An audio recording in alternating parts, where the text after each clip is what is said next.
काय धक्का वगैरे काय नाही। हे जे गेलेत ना हे ठेकेदार होते, काय हे ठेकेदार गेलेले आहेत आणि आता राहिले ते सर्व शिल्लेदार आहेत। यांचे ठेके चालत नसल्यामुळे ठेके चालवायला गेले असतील, बाकी मनसेला काय धक्का बिक्का नाही। हे जे त्यांच्यासोबत जे होतं ना आम्ही इथंच आहोत सगळे।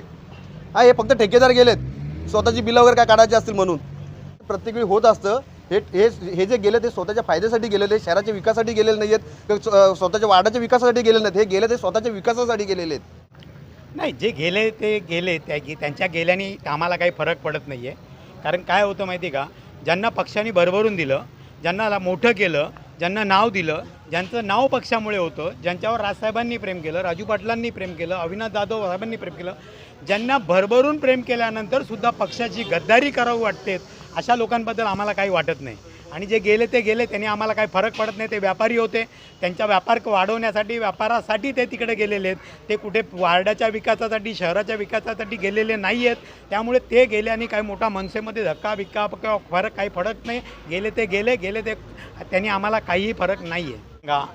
कशासाठी नाराज पाहिजे हो? पूर्ण शहर त्यांच्या हातामध्ये होतं, शहर ते चालवत होते, विविध कमिट्यांमध्ये ते होते, पूर्ण त्यांना अधिकार दिले होते। अजून काय पाहिजे होतं? याच्या पलीकडे काय करणार आहेत? आता का राजसाहेबांची खुर्ची द्यायची? सर्व दिल्यानंतर जर सुद्धा तुम्हाला काहीतरी वेगळं करावं असं वाटत असेल तर हे त्यांचं दुर्दैव आहे, पक्षाचं नाही।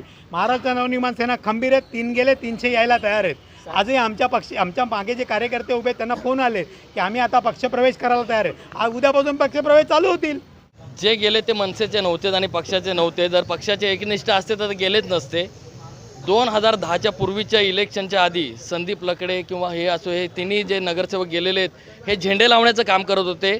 मनसे या पक्षाने त्यांना एवढी मोठी कामगिरी दिली, त्यांना पक्षाचं तिकीट दिलं। संदीप लकडे हा 5 वर्ष सभापतीपद मिळवलं, 5 वर्ष त्यांनी पैसे कमवले, पक्षाच्या जीवावर सगळ्यांनी कमवलं, तिघीजणांनी कमवलं। आणि आज ज्यावेळेस त्यांची परिस्थिती चांगली झाली तेव्हा ते पक्षाला सोडून गेले।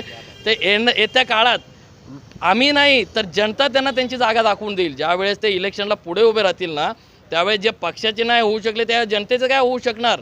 पब्लिक असा विचार करणार आणि लोक त्यांना त्यांची जागा दाखवून देतील।